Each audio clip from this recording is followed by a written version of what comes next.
Sean bienvenidos a Palabra de Fuego, donde la palabra de Dios quema en tu corazón. Del Evangelio de San Mateo capítulo 17, versículos del 10 al 13. Bajando Jesús del monte con ellos, sus discípulos le preguntaron: ¿por qué pues dicen los escribas que Elías debe venir primero? Respondió él: ciertamente Elías ha de venir a restaurarlo todo. Os digo, sin embargo, Elías vino ya, pero no le reconocieron, sino que hicieron con él cuanto quisieron. Así también el Hijo del Hombre tendrá que padecer de parte de ellos. Entonces los discípulos comprendieron que se refería a Juan el Bautista. Palabra del Señor. Gloria a ti, Señor Jesús. Este diálogo que se da entre Jesús y los discípulos, donde Jesús responde a las preguntas, se da mientras bajan de la montaña del Tabor, de la Transfiguración. Allí Jesús mencionó al profeta Elías y por eso ellos preguntan que por qué, si él es el Mesías y se decía que Elías debía venir primero, ¿qué es lo que pasa? Y Jesús va respondiendo con calma a cada uno de sus interrogantes, pero deja claro que Elías está representado en Juan el Bautista. A veces nosotros desconocemos la presencia incluso de nuestros hermanos, la presencia de Dios en la Eucaristía, la presencia de la iglesia en los profetas, en los sacerdotes religiosas. Es decir, a veces somos ciegos para contemplar la presencia, y hoy es necesario que descubramos que la presencia es muy importante y que hay que ser sensibles a esa presencia para que esa presencia no pase desapercibida, como pudo haber pasado en este caso con los discípulos. Solamente los hijos de Dios reconocen los profetas de Dios. Es necesaria una mirada nueva y un corazón nuevo para reconocer los caminos de Dios y para responder con generosidad y alegría a la llamada exigente de sus enviados. No todos están dispuestos a entenderlo y menos a vivirlo.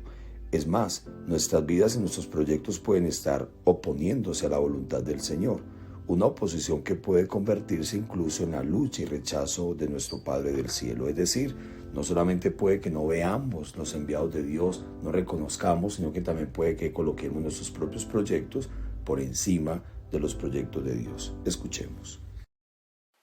Hoy, Señor, en esta mañana de sábado, me pongo ante tus manos, pongo en tus manos las personas que nos están escuchando en esta reflexión, en esa introducción que hace el Padre Alexander frente a ese acontecimiento que se nos narra en el Evangelio de hoy.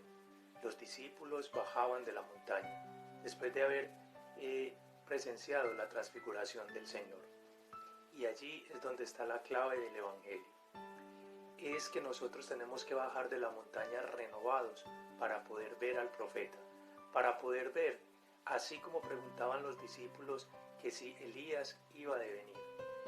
Y aquí viene entonces donde nosotros debemos empezar a entender que muchas veces nosotros no vemos al profeta esperado, porque resulta que muchas veces nuestros proyectos están por encima de Dios. Bajar de la montaña significa reconocer a Jesús, empezar a hacer esa obra misional, empezar a comprometernos por el reino de Dios, y sobre todo que se nos ha venido hablando en este tiempo sobre la parte sinodal, el caminar juntos. Tenemos que caminar juntos para poder llegar como comunidad a ese reino y a ese encuentro esperado con el Señor.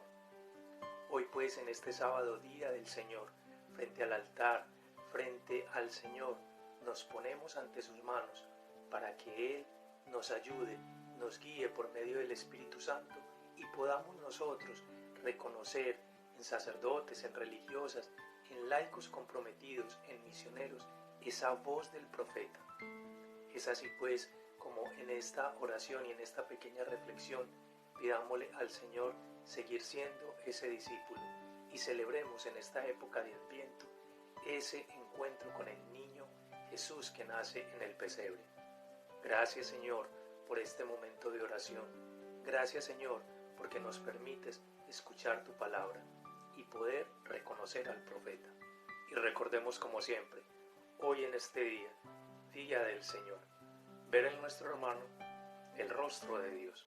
Cierra tus ojos, querido hermano, querida hermana, y vas a pedir al Espíritu Santo que invada tu ser y que te ayude a descubrir el intenso amor que guía los designios de Dios hacia nosotros, y si realmente somos consecuentes con la fe y la moral que Jesús nos revela. Por eso no nos sorprenda cuando hayan persecuciones, difamaciones, malos tratos, ya que estar en el buen camino, estar en Dios, no nos evita las dificultades de la vida. Hay que estar siguiendo al Maestro a pesar de los sufrimientos.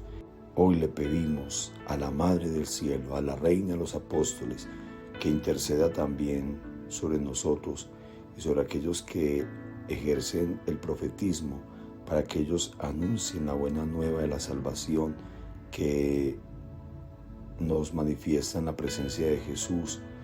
Tenemos la misión, tú y yo, de orar siempre por los profetas, de reconocer la presencia de Dios en medio de ellos, y que esta voz de Dios a través de ellos sea la que ilumine nuestros pasos. Y la bendición de Dios Todopoderoso, Padre, Hijo y Espíritu Santo, descienda sobre ustedes y los acompañe siempre. Y recuerda, como Elías, haga que el fuego del Espíritu que debe habitar en nuestro ser nos impulse a correr hacia la salvación.